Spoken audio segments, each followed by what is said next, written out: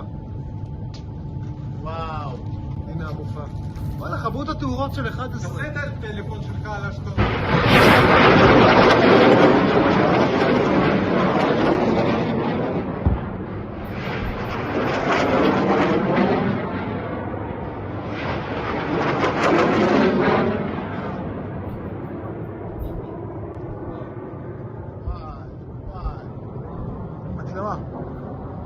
וואו, נפל! תינתנו!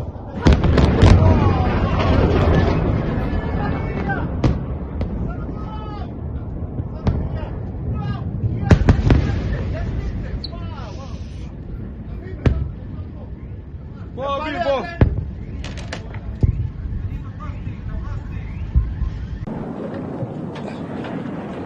Okay. Guys, come on, everyone move. Everyone move now. Stay with us, stay with us. Pick up the gear, let's go.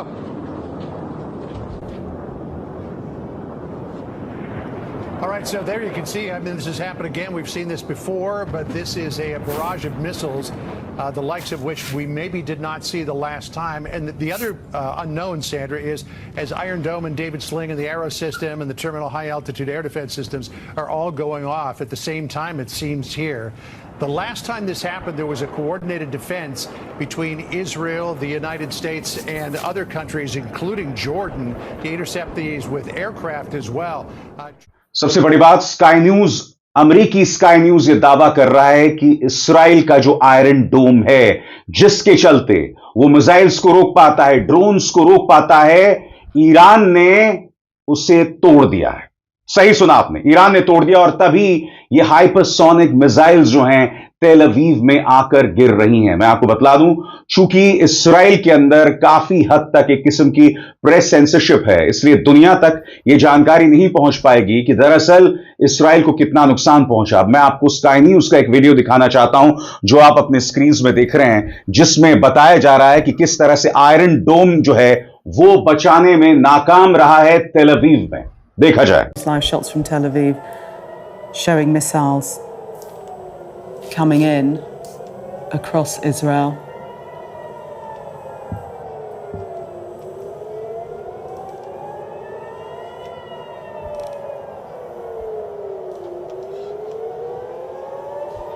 Yeah,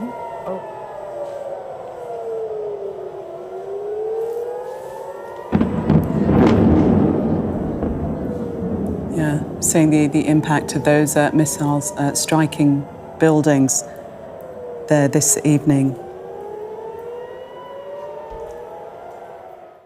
CNN के एक reporter का यह कहना है कि Iran ने Mossad के हेडक्वार्टर्स पर हमला किया। वो ये भी कहते हैं कि मोसाद का हेडक्वार्टर्स जो है वहां बड़े पैमाने में लोग भी हैं, यानी आम लोग भी हैं। मगर यह सुनकर थोड़ा अजीब सा लगता है दोस्तों, क्योंकि अब तक इस्राइल क्या कहता है कि हम जब हमास पर हमला करते हैं तो हमास ने जानबूझकर अपने दफ्तर वहां बनाए हुए हैं जहां लोग बसे हुए हैं। अब यही तर्क मोसाद के बारे में कहा जा रहा है कि मोसाद ने अपना दफ्तर वहां क्यों बनाया है जहां आम लोग बड़ी तादाद में हैं। इस्राइल ने फलस्तीनियों पर या हमास पर यह आरोप लगाया था कि वो इंसानों को, औरतों और बच्चों को मानवीय ढाल के तौर पर इस्तेमाल करता है। मगर क्या यही काम मोसाद नहीं कर रहा है? क्या आम इस्राएली को एक मानवीय ढाल के तौर पर इस्तेमाल तो नहीं कर रहा है मोसाद? देखा जाए दोस्तों क्या कह रहे हैं CNN के reporter. The U.S. intel view that among the targets were Israeli airfields, but also, and this is crucial, the headquarters of Mossad, the international intelligence service of Israel, which is inside Tel Aviv. It's in the northern part of Tel Aviv, but it's in the city. It's in a densely populated area. And of course, the concern is if you're firing, even though Iran might consider that a military target, it is in a densely populated city with civilians around it. And that's just one more layer of escalation. तो आप में से जो लोग मेरी इस बड़ी breaking news में जुड़ रहे हैं, आपके लिए बहुत जरूरी हो जाता है कि इन तस्वीरों के बाद मैं आपके सामने पेश करूं कि दरअसल ये खबर क्या है। मैं अलग अलग सोर्सेस के जरिए दोस्तों, सिर्फ एक सोर्स नहीं, मैं आपके सामने Fox News, Sky News, CNN, Al Jazeera, तमाम सोर्सेस के जरिए यह खबर पेश करने वाला हूं। आपको कहीं जाने की जरूरत नहीं है दोस्तों, तमाम जानकारियां आपको मेरे मंच पर मिलने वाली हैं। सबसे पहले आपके सामने खबर क्या है।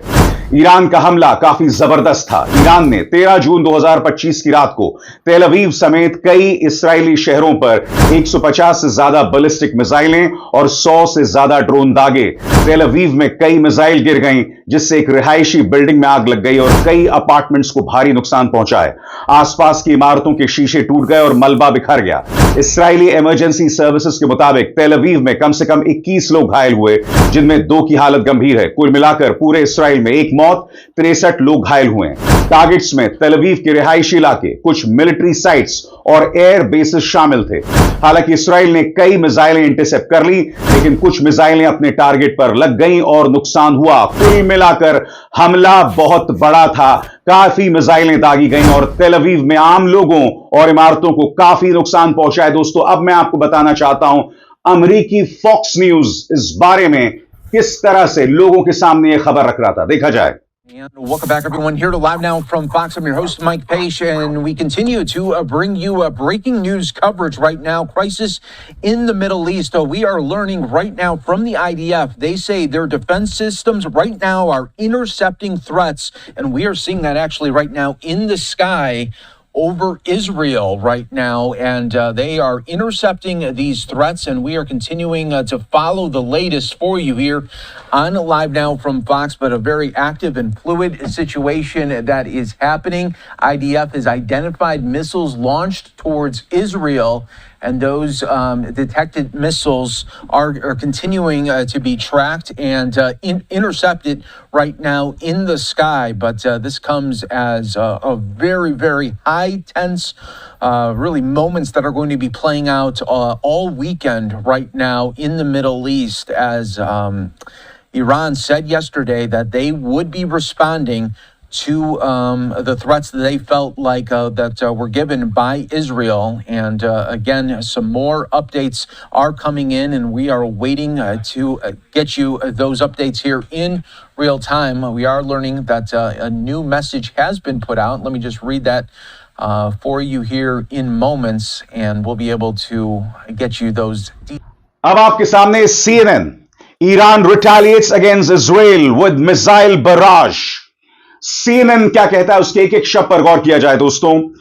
तेहरान ने शुक्रवार को इसराइल के कई इलाकों पर जवाबी हमला किया क्योंकि इसराइल ने ईरान के मिलिट्री और न्यूक्लियर ठिकानों पर अटैक किया था। ईरान ने शुक्रवार शाम को कहा उसने इसराइल पर सैकड़ों तरह की बैलिस्टिक मिसाइलें दागी हैं और इसे अपने कुचल देने वाले जवाब की शुरुआत बताया।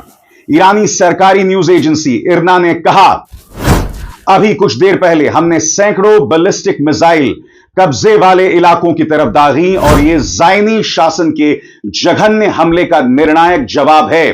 ईरान का दावा है कि उसने इस्राएली मिलिट्री इंडस्ट्रियल सेंटर्स को टारगेट किया जहां मिसाइल और बाकी हथियार बनते हैं।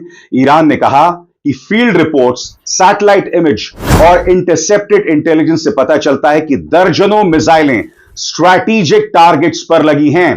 इस भारी हमले के बाद इजराइल की सेना ने कहा कि ईरान ने 100 से कम मिसाइलें दागी थीं और उनमें सिर्फ कुछ ही टारगेट पर लगी।